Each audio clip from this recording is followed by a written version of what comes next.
Cress theory of color confrontation and racism, a psychogenetic theory and world outlook. Unlike religion, the body of knowledge known as science takes the position that all observable phenomena can be explained, or, at least, is grist for the mill of investigation, analysis, and understanding by the human mind. In today's very small world, at least 3/4 of the people are non-white, and the members of this non-white majority population are subjected to domination throughout their lives, either directly or indirectly, by a tiny minority of the world's people who classify themselves as white. Racism, then, is revealed as one of, if not the most important observable phenomenon in the world today, for which social, behavioral, and all other scientists should be seeking an explanation. Heretofore, racism has been defined and described variously. Yet in my view, the comment made by Oliver C. Cox in his 1959 award-winning text, Caste, Class, and Race, still prevails. It is not ordinarily realized that, of all the great mass of writing on race relations, there is available no consistent theory of race relations. The need for such a sociological explanation is so great that recently, when one author succeeded, with some degree of superficial logic, in explaining the phenomena in terms of caste relations, the college textbooks and social science journals almost unanimously and unquestioningly hurriedly adopted his theory. Perhaps social and behavioral scientists have failed to develop a sound and consistent theory of racism because of their tendency to be less demanding and less stringently disciplined in sticking to observable and measurable data than the so-called physical scientists are required to be in formulating hypotheses. Frequently, contrary to all the basic premises of modern science, statements are made by some of these scientists a priori, that is to say, claimed as valid independent of observation. Similarly, society in general fails to impose a significant amount of pressure on behavioral and social scientists to yield viable theories and definitions. Such theories and definitions subsequently can stand and function as efficient and effective tools to be utilized by social engineers as guides for changing social reality. However, the contrary seems to be the case. If there is any pressure at all, it is to maintain the social status quo. And all too often, institutions of the society reward the superficial, inconsistent, and dysfunctional theories of societal dynamics. Newly Fuller, in his 1969, copyrighted the United Independent Compensatory Code System Concept, a textbook workbook for thought, speech, and/or action. For victims of racism, recognized the need for a functional statement on racism, one that could be utilized daily by those earnestly seeking to bring about social change. Fuller observed that, contrary to most present thinking, there is only one functioning racism in the known world: white supremacy. He challenges his readers to identify and then to demonstrate the superiority or functional supremacy of any of the world's non-white peoples over anyone. Concluding that since there is no operational supremacy of any colored people, Fuller reveals that the only valid operational definition of racism is white supremacy. He observes that in spite of any and all statements the world's non-white peoples may make about themselves having economic and/or political independence and the like, in the final analysis, they are all victims of the white supremacy process. He places major emphasis on the present realities of the world that can be verified and tested, rather than on what one could imagine to be the case. He further emphasizes that, instead of focusing on individual cases or on specific locations, a perspective that examines the patterns of relationships between whites and non-whites worldwide must be developed. Fuller explains that racism is not merely a pattern of individual and/or institutional practice, it is a universally operating system of white supremacy and domination in which the majority of the world's white people participate. He discounts the validity of theories that recognize the evolution of economic systems as the origin of this state of affairs. Instead, he reveals the inadequate analysis of such theories by suggesting that various economic systems, such as capitalism, communism, and socialism, have been devised, used, and refined in the effort to achieve the primary goal of white domination. In other words, the goal of the white supremacy system is none other than the establishment, maintenance, expansion, and refinement of world domination by members of a group that classifies itself as the white race. Fuller then suggests that the word race, in this sense, has little biological validity, but is translated more correctly as organization, the sole purpose of which is to maintain white domination and world control. Fuller's emphasis on the concept of color amplifies the assertion made in 1903 by Webb Du Bois in The Souls of Black Folk that the great problem facing the 20th century is that of the color line. Whether or not one is emotionally comfortable with Fuller's thesis and assessment is not germane. The question of such comfort never has been the important concern of scientific investigation. Of great significance in Fuller's work is the description of relationships between non-white and white peoples. Fuller defines and elucidates these relationships as a means of accounting for and illuminating many past and present observable social practices. Also, this examination reveals that, despite all kinds of programs and pronouncements to the contrary, for the past several hundred years, white supremacist social conditions have remained intact as the dominant social reality. Impressed that the concept of a system of white domination over the world's non-white peoples could explain the seeming predicament and dilemma of non-white social reality, I tended to focus, as a psychiatrist, on what possible motivational force, operative at both the individual and group levels, could account for the evolution of these patterns of social behavioral practice that apparently function in all areas of human activity. While Fuller clearly suggests that this system consists of patterns of thought, speech, and action, practiced to various degrees by the majority of the world's white people, the only comment on etiology he makes is that most white people hate black people. The reason that most white people hate black people is because whites are not black people. If you know this about white people, you need know little else. If you do not know this about white people, virtually all else that you know about them will only confuse you. To take Fuller's account a step further, it should be noted that in the majority of instances, any neurotic drive for superiority usually is founded upon a deep and pervading sense of inadequacy and inferiority. Is it not true that white people represent in numerical terms a very small minority of the world's people? And more profoundly, is not white itself the very absence of any ability to produce color?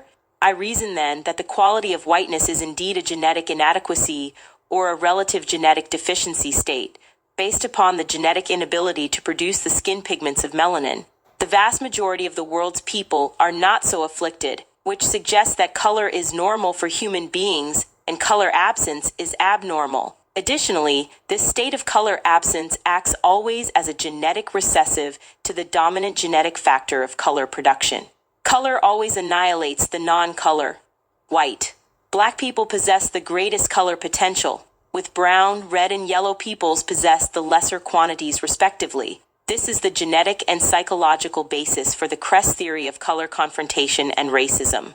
The color confrontation theory states that the white or color-deficient Europeans responded psychologically, with a profound sense of numerical inadequacy in color, inferiority in their confrontations with the majority of the world's people, all of whom possessed varying degrees of color-producing capacity. This psychological response, whether conscious or unconscious, revealed an inadequacy based on the most obvious and fundamental part of their being, their external appearance.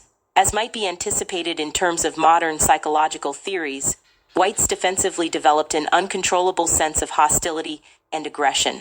This attitude has continued to manifest itself throughout the history of mass confrontations between whites and people of color. That the initial hostility and aggression came only from whites is recorded in innumerable diaries, journals, and books written by whites. Also, records indicate that only after long periods of great abuse have non-whites responded defensively with any form of counterattack. This perplexing psychological reaction of whites has been directed towards all people with the capacity to produce melanin. However, the most profound aggressions have been directed towards black people, who have the greatest color potential and therefore are the most envied and feared in genetic color competition. The experience of numerical inadequacy and genetic color inferiority led whites to implement a number of interesting, although devastating, psychological defense mechanisms. The initial psychological defense maneuver was the repression of the initial painful awareness of inadequacy. This primary ego defense was reinforced by a host of other defense mechanisms. One of the most important of these defense mechanisms was reaction formation, a response that converts something desired and envied but wholly unattainable into something discredited and despised. The whites, desiring to have skin color but unable to attain it, claimed that skin color was disgusting to them and began attributing negative qualities to color, especially to blackness. Interestingly, the term non-white is a double negative resulting in a positive statement. This is perhaps a Freudian slip, wherein the use of language ultimately reveals the primary psychological dynamic. Whites' desire to have colored skin can be observed at the very first signs of spring or summer when they begin to strip off their clothes, often permitting their skins to be burned severely in an attempt to add some color to their pale bodies and rendering themselves vulnerable to skin cancer in the process. Most cosmetics are also an attempt to add color to white skin. Such coloring makeup is provided for the white male as well as female. And finally, untold millions are spent annually on chemicals that are advertised as being able to increase the tanning potential of whites. The fact that some blacks have attempted to change the color of their skin to white does not mitigate the force of this argument, as it can be demonstrated readily that these non-whites are responding to the already established social conditions of white supremacy. Such a process, as seen in blacks and other non-whites, may be described as identification with the oppressor. Another example of the reaction formation defense is the elaboration of the myth of white genetic superiority, which continues to be reinforced assiduously. Acutely aware of their inferior genetic ability to produce skin color, whites built the elaborate myth of white genetic superiority. Furthermore, whites set about the huge task of evolving a social, political, and economic structure that would support the myth of the inferiority of blacks and other non-whites. An additional psychological defense maneuver utilized by whites has been that of projection. Feeling extreme hostility and hate towards non-whites, whites began the pattern of stating that non-whites hated them. In many instances, this mechanism has served to mitigate the guilt and other people of color. Another perhaps special instance of the use of projection is the historic and continuing desire of whites for sexual alliances with non-whites, a desire indulged by white males throughout the world. This deep desire has been projected onto black males and females, and is manifest in the notion that people of color have sexual desires for white males and females. The color confirmation theory postulates that whites desired and still do desire sexual alliances with non-whites, both male and female, because it is only through this route that whites can achieve the illusion of being able to produce color. The extreme rage vented against even the idea of a sexual alliance between the black male and the white female, which has long been a dominant theme in the white supremacy culture, is viewed by the color confrontation theory as a result of the white male's intense fear of the black male's capacity to fulfill the greatest longing of the white female, that of conceiving and birthing a product of color. There are other sexual behaviors practiced by some whites that can be illuminated by the color confrontation thesis. For example, in his autobiography, Malcolm X stated that the sexual perversion he was asked to perform most often by white men was for him, as a black male, to have sexual intercourse with white females in their presence, while they looked on. This behavioral pattern on the part of white males, instead of being dismissed as a perversion, can be understood when viewed as white males' fantasized identification with black males' capacity to give conceptual products of color to white females, something white females desperately desire but white males cannot fulfill. Further vivid testimony is given by black males who have engaged in sexual intercourse with white females. These men report that a frequent utterance of white females is that they wish to have black babies. The color confrontation theory also explains why black males' testicles were the body parts that white males attacked in most lynchings. The testicles store powerful color-producing genetic material. Likewise, the repeated and consistent focus on the size of black males' penises by both white males and females is viewed by this theory as a displacement of the fundamental concern with the genetic color-producing capacity residing in the testicles. Since the fact of color entry must remain repressed, color desire can never be mentioned, or the entire white psychological structure collapses. Therefore, attention is displaced to a less threatening object or symbol, the penis. Finally, the degradation of sex in the white supremacy culture allows for yet another area of insight into the fundamental psychological dynamics of whites and their self-alienation regarding their physical appearance. At the most primordial level, sex can be viewed as the reproduction of one's own image, of self and of kind. According to the color confrontation theory, white supremacy culture degrades the act of sex and the process of self-reproduction, because for whites both are reflective of whiteness and in turn, their inability to produce color. This self-deficiency clearly is despised and is stated most explicitly in the religious and moral philosophies of the white supremacy culture. Yet, this manner of degrading the sexual act is not found in non-white cultures. In fact, the very opposite is the case. The act of reproduction is held in the highest esteem, as reflected in non-white arts and religious practices. The artistic and religious practices of India and Africa give strong and continuous testimony to this fact. In whites, this initial core feeling of alienation from themselves and from the act that produced their image found subsequent expression in their thought processes, religious philosophies, moral codes, social acts, and the entire social structure. Psychiatrists and other behavioral scientists frequently use the patterns of overt behavior towards others as indications of what is felt fundamentally about the self. If hate and lack of respect are manifested towards others, hate and lack of respect are felt most often at deeper levels towards the self. Facets of other behavioral patterns within the white supremacy cultural framework support this thesis. For example, many white writers in all areas of the world experience and write about their profound sense of self-alienation. Additionally, some of the current political, social, and behavioral activity enacted by whites against the ideology and values of the white social structure, although not spoken of in the terminology used here, can be appreciated at one level as an expression of the same kernel of alienation against whiteness. Thus, the hippies and yippies, by allowing dirt to accumulate on themselves, in one sense, are adding color to their skins. They also, by allowing their head and facial hair to proliferate, cover themselves with the only part of their bodies that has substantive color, their hair. The present frantic attempts made by whites to counter this sense of alienation take the form of free and open sexual practices and sexual orgies. Such attempts will be unsuccessful because, again, the core and secondarily from the social practices and structure whites have built around that psychological core over the centuries. Racism, having begun as a form of self-alienation, has evolved into the most highly refined form of alienation from others as well. The color confrontation theory views all of the present battlegrounds in the world as vivid reflections of this reality.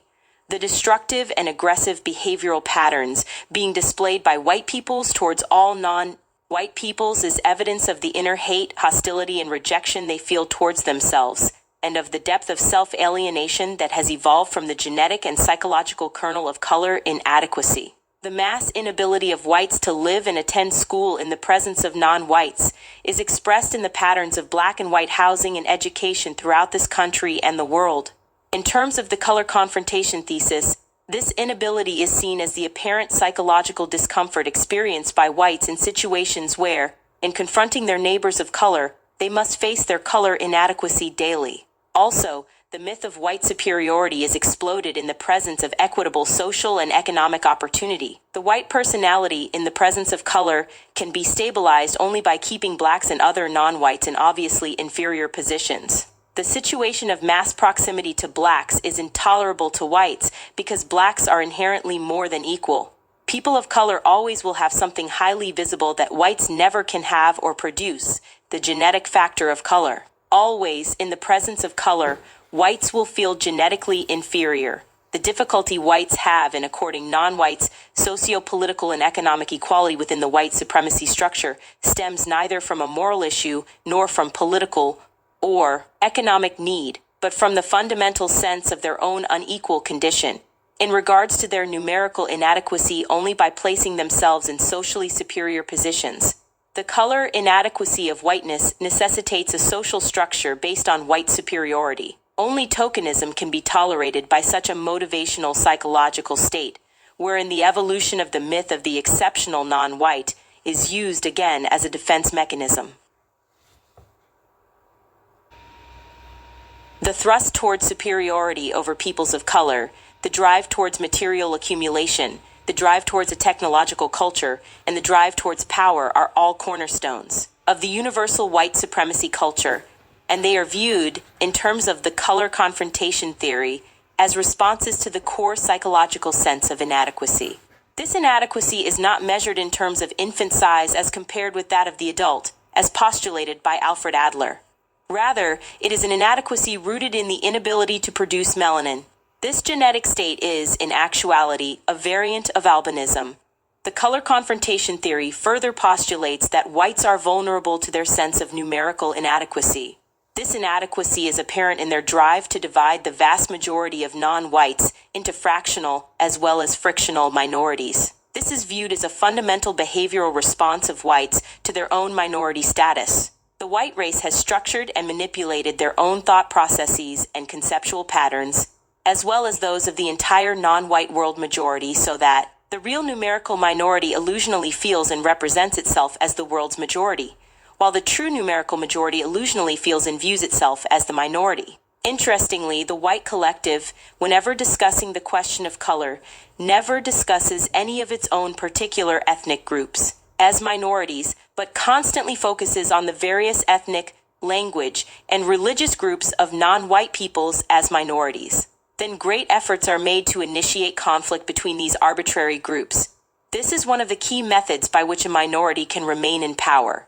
The divide, frictionalize, and conquer pattern, observable throughout history wherever non-whites are confronted by whites, results primarily from whites' sense of color deficiency and secondarily from their sense of numerical inadequacy. This pattern, then, is a compensatory adjustment to permit psychological comfort through dominance and control. Similarly, the present-day frantic focus on birth control for the entire non-white world is another example of white people's conscious or unconscious awareness of their numerical deficiency status.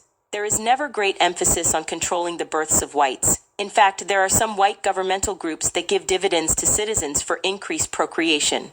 The above are but a few examples selected from millions of large and small behavioral patterns practiced by whites in varying quantities. Yet, these examples effectively demonstrate the individual and collective neurotic need to focus on color, sex, genetics, numbers, superiority, inferiority, white supremacy, and power.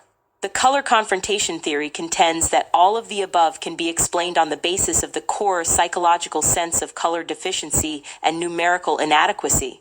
The individual patterns of behavior that, over time, evolved into collective, social, institutional, and now systemic patterns are seen as the origin of the system of white supremacy, which operates at a universal level and is the only effective and functional racism existent in the world today. Further, racism, in this historical epoch, is viewed as a full-blown social contradiction and the major social dynamic superseding all others in influencing universal social practices and decisions. The color confrontation theory recognizes racism as one of the dominating forces determining character development, personality, and formation type. Therefore, a functional definition of racism is the behavioral syndrome of individual and collective color inferiority and numerical inadequacy that includes patterns of thought, speech, and action, as seen in members of the white organization. What then are the practical implications of this theory? Of major importance is the fact that for the first time in centuries, non-white peoples throughout the world will have a rational basis for understanding the motivational nuances of individual and collective white behavior. The color confrontation thesis theorizes that the majority of the world's people, non-whites, were manipulated into subordinate positions because, never having experienced such a state, in terms of their own thought and logic processes and premises, they were unprepared to understand patterns of behavior predicated upon a sense of color deficiency and numerical inadequacy. This is analogous to the man with two eyes finding it difficult, if not impossible, to understand the behavioral patterns and motivations of the congenitally one-eyed man, who always looked upon the two-eyed state with jealous antagonism and, perhaps, aggression. Armed with such insight, knowledge, and understanding, non-whites will cease to be vulnerable to the behavioral maneuvering of individual or collective whites. Non-whites will be less vulnerable to the messages of white superiority that radiate throughout the known universe and permeate world cultures, which are dominated by the white supremacy system. This understanding will have profound effects on the developing ego and self-images of all non-white children, who suffer severe damage under the white supremacy culture. Moreover, whenever they are confronted by the ideology of white superiority supremacy, non-whites will understand that it is only a compensatory psychological adjustment for a genetic numerical deficiency state. Thus, the white supremacy message can be evaluated and negated more readily. This allows non-whites to gain psychological liberation from the white ideological domination that negatively affects the total functioning of non-whites. Further, non-whites will be less vulnerable to being maneuvered into conflict with one another, thus weakening the continued domination of the white supremacy system. Also, white peoples of the world presumably also could benefit from such an awareness of the motivation behind behaviors that often baffle them. If they are sincere in their attempts to stop the practices of white supremacy, whites may be able to find methods to do so once the cause is understood. Perhaps some psychiatrist will develop a method of mass psychotherapy to help whites become comfortable with their color and their numbers. However, one can foresee a major problem arising from the possible difficulty of motivating whites to release the secondary gains historically derived from the racist system. The possibility of white people accepting this analysis of the white problem in human relations is not for me to answer. I do know that the majority of the world's people are looking for an answer to the dilemma that was once called the American dilemma. They are looking for a change. Perhaps the Cress theory of color confrontation will help them to make that change. In any event, I am reminded of a statement made by Freud's biographer, Ernst Jones. In the last analysis, the justification of every scientific generalization is that it enables us to comprehend something that is otherwise obscure. 6. And as James B. Conant has stated, the test of a new idea is ... not only its success in correlating the then known facts, but much more its success or failure in stimulating further experimentation or observation, which in turn is fruitful. This dynamic aspect of science, viewed not as practical undertaking but as development of conceptual schemes, seems to me to be close to the heart of the best definition of science. This essay analyzes the unique universal behavioral phenomenon of white supremacy and places it in a conceptual framework and context of a theoretical formulation. The fundamentals of the dynamics inherent in the spectrum of relations cover all areas of life activity between people who classify themselves as white and those people whom whites have classified as non-whites.